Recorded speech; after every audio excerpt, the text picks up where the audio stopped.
So we'll start off, just would like to make an acknowledgement of the land that we're on, and we acknowledge that we are on the land of Tovangar, which is the ancestral home of the Tongva Gabrielino people, the first people of this place who are a living culture, and they are both the original and ongoing caregivers of this land. We also honor the non-human ancestors in this place, who are the rocks, the flowing and impounded waterways, the plants and the animals, the wind and the soil.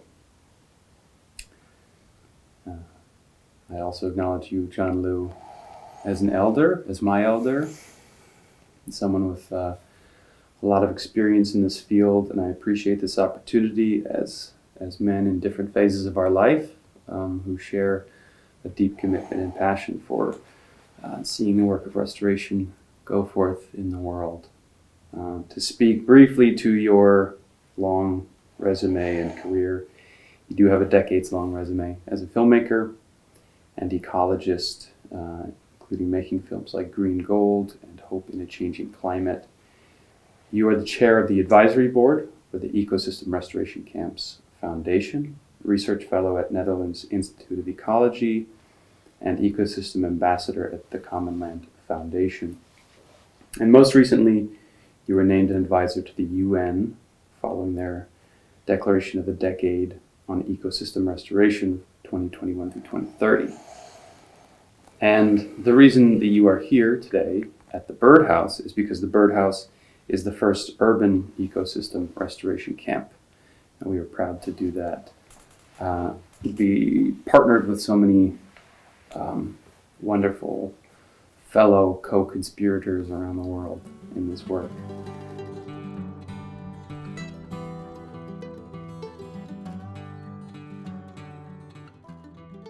Yeah, so you said in your documentary, Green Gold, that we have to remember that the source, which is to say the soil, the land, is more valuable always than its derivatives, which are products and services that might come from that.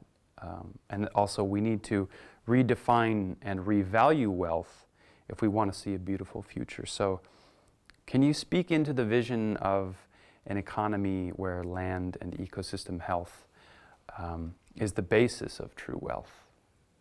Yeah, of course. I think that what we see and what I've learned through my research and observations and documentation over the last few decades is that everywhere on the earth where human beings are valuing things higher than nature, higher than life,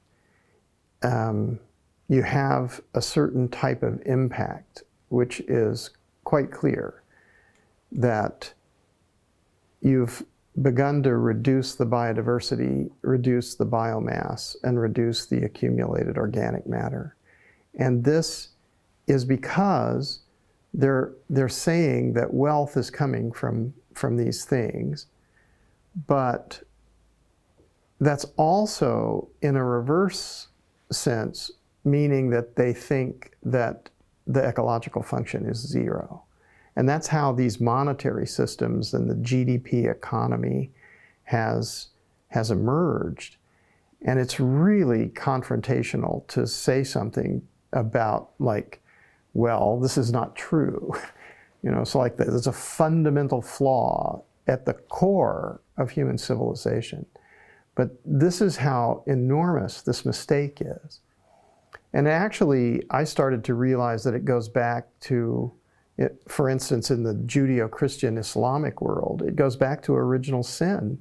It's the reason that Adam and Eve were cast out of the garden, if you think about that, because they thought that what they were doing was more valuable. They did what they were not supposed to do. Mm. And so that goes over for all generations since, you know, as far as we're concerned, our history and prehistory. So to consider what is the opposite is the concept that, well, we've made a mistake. That mistake was a long time ago, but it's a really big mistake. And So how do you correct that? I mean, the first thing that you have to look at is to confront it. If you're unable to understand this, then you can't do anything about it. And we're more or less conditioned through our education and socialization to accept what has happened before and say, well, there's nothing we can do about that. That's already decided. But what I found in my observations and documentation around the world is that you can't accept degraded states. If you accept degraded states, you continue a vicious cycle. And so you have to view it and see it clearly. But then, when you see it clearly, you have to decide you're going to do something completely different. You're going to change the outcome.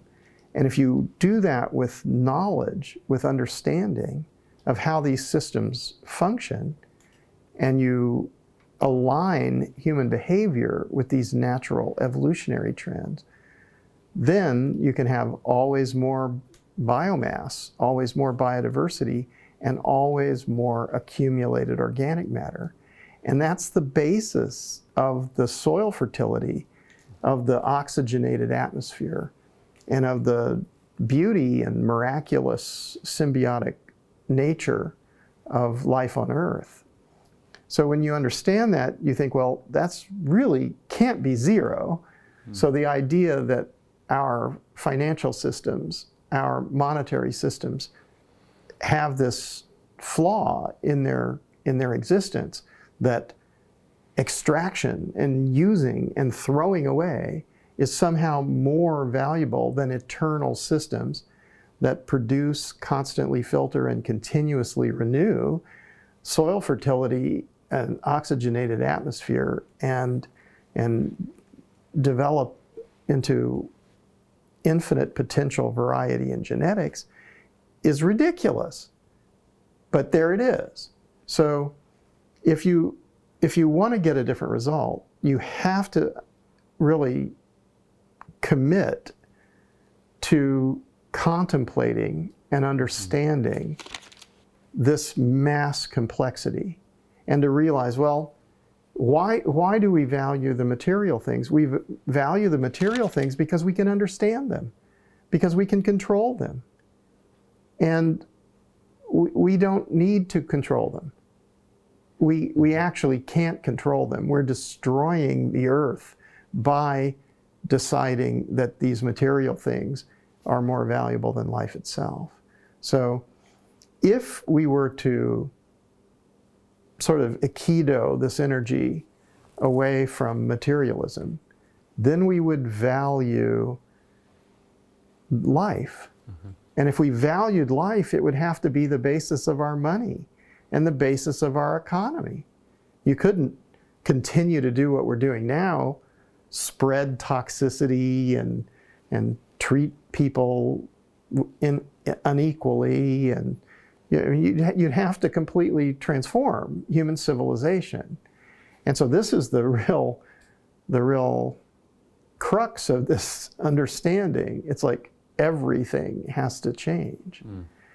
But if we did, then we would remove the perverse incentive that civilization has to destroy the Earth systems, and we would replace it with an incentive to restore all degraded lands on the Earth.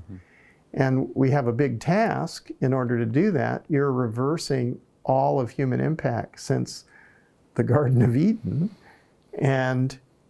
but the outcome ultimately would be climax equilibrium, where the nature is restored.